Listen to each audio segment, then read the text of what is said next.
I understand how the people were so desperate to pick this man, you know, this unbelievable narcissist who could change the face of our world if we let him. And the only thing that will save us is you. One day out from the midterms is tomorrow night, and singer Cher is emphasizing the importance of voting, tweeting that President Trump, quote, governs by hate, fear, divisiveness, and lies. If you don't vote, he will rule the same way. Vote or suffer the consequences. That's from Cher, and What happens when the goddess of glitter and reinvention finally has enough of America's loudest spray tan salesman? Enter Cher No Roses. No hugs, just a wrecking ball dipped in sequins. This isn't some mild celebrity shade. This is Cher, dropping the Broadway curtain straight onto Trump's ego. And trust me, the spectacle sparkles brighter than a reality show meltdown. The people he will bring with him will put an end to any hope that women have of getting the rights that we had in Roe versus Wade. I believe they will put an end to any gay marriage. They will put an end to gay adoption. It's not gonna hurt me, I'm 70. It's not gonna do anything to me, but it's gonna do stuff to young people. And that really scares me, and it really bothers me. It starts simple. The woman who danced through disco, outlived bell-bottoms, and wore more wigs than a costume warehouse decides she's bored. And when Cher's bored, she doesn't garden, she detonates her target, Donald Trump, with one kick of her rhinestone boots. She punts his ego into orbit. Because when you're Cher, you don't argue, you annihilate. I have to tell you something. If someone said that my daughter was a hot piece of ass, I would put my fist through his face. Someone who would bring down the country because he doesn't win does not deserve anything, deserves nothing. He deserves nothing. He does not deserve any kind of respect, loyalty. I don't think he has two moral fibers. Trump wasn't ready. He's used to trading blows with politicians and journalists who play by rules and fact-check themselves into boredom. But Cher, she doesn't play serious. She plays spectacular. She storms in with the energy of a Vegas finale, rhinestones blazing, while Trump squints like he's just been blinded by a disco ball to the face. I will do everything in my power to protect our LGBTQ citizens from the violence and oppression of a hateful foreign ideology. Cher, what was your reaction when you heard him say that? Oh, come on. And he says those letters like a child that's just learning the alphabet, and then pokes his finger in the air for Q. I mean, he's the most disingenuous man I've ever... You'd think Trump battle-scarred by scandals, impeachments, and lawsuits longer than Netflix crime docs would be immune. Wrong. Cher doesn't roast, she vaporizes. When she drags you, it's not just embarrassing, it's existential. She'll have you second-guessing your life choices, your hair choices, maybe even your existence. So dangerous, and what he brings to my country, what he's awakened in my country is bigotry and distrust and a certain kind of supremacy in certain groups, and he lies. He tells something, and then you go back and you see what he said, and it seems like the truth both times. He's so terrific at lying. I've never seen it. Trump's brand is all about being untouchable, the man who never admits fault. But Cher, she's been reinventing herself since before Trump figured out that spray tan isn't SPF. She doesn't need validation, least of all from a man who slaps his name on every shiny surface. He struts, he rants, he demands applause. Cher, she's seen bigger egos, dated bigger egos, and learned how to leave when the curtain falls.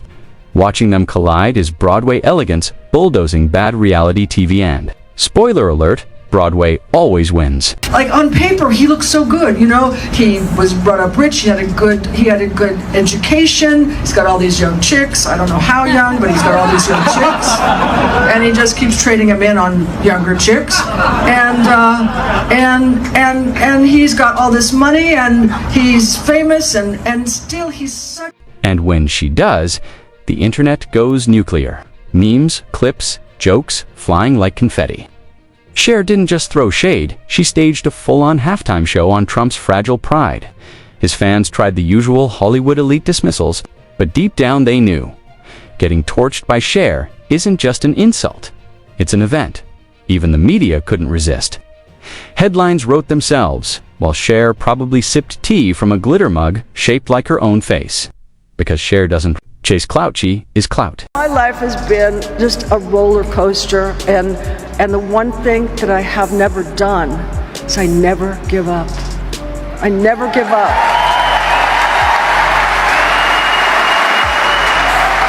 And I'm talking to the women. I'm talking to the women, okay? You guys are on your own. You know, we've been down and out, and we keep striving, and we keep going, and we keep building, and we are somebody. I'm not surprised, but I feel, you know, it's like there's a death in my family. And here's why it stings. Trump thrives on rules, on opponents bound by politics. Cher doesn't care about rules. She's 77 and playing by her own script. She survived every fad, every critic, every era. If she wants to toy with a president, she'll do it in stilettos, taller than his approval ratings. This isn't a shallow feud. This is Broadway exposing bad improv. A cultural moment where decades of lived experience laugh straight at Trump's illusion of power. Ultimate Christmas wish. Do you have one? Yeah, I do. I hope the Republicans disappear. Well, you actually said that Donald Trump gave you an ulcer the last time he was in power. Why is that? He almost did. I'm not kidding you. He almost did. But I mean, if anyone could give you an ulcer, it's him. Why? What is it about him that drives you nuts? Everything. How long do you have? I think about 4 minutes. Okay, well, just keep thinking afterwards for about 24 hours. By the end, it's undeniable. Cher didn't just criticize Trump, she owned him. She transformed his persona into a punchline the world couldn't stop repeating. For a man addicted to being taken seriously, that's the ultimate defeat. Because once Cher makes you a joke, that joke has a shelf life longer than any campaign speech. Intellectually retarded, you're morally reprehensible, vulgar, insensitive, selfish, stupid, you have no taste, a lousy sense of humor, and you smell. You're not even interesting enough to make me sick. Trump's team scrambled. How do you fight Cher? You can smear a senator or silence a journalist, but you can't cancel an icon. She's survived mockery, critics, comebacks, and still emerged with more glitter every time. His supporters tried clapping back, but memes of bald eagles and shaky flags don't exactly compete with Cher in sequins. Verbally body slamming a president. The real wound wasn't the jokes, it was the symbolism.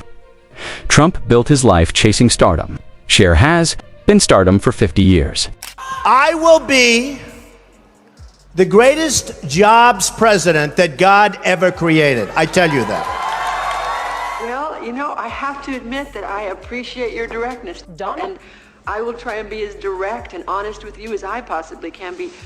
I am positive that you are the most unattractive man I have ever met in my entire life. You know, in the short time we've been together, you have demonstrated every loathsome characteristic of the male personality and even discovered a few new ones. It's like a legend snatching the mic from an amateur before they even get to their punchline. Cher versus Trump wasn't about insults, it was about power. His is built on chaos and noise. Hers on reinvention and permanence. She didn't just mock the tan or the hair. She cut into the core illusion, a man selling strength that crumbles under a diva spotlight. V. Nice thing about him.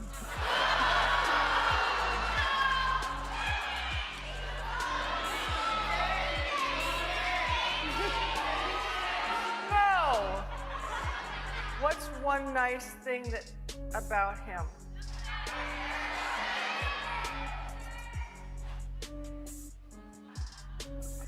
There's nothing nice about him. I can't say one nice thing about him. And here's the kicker. Trump's entire empire of bravado collapsed.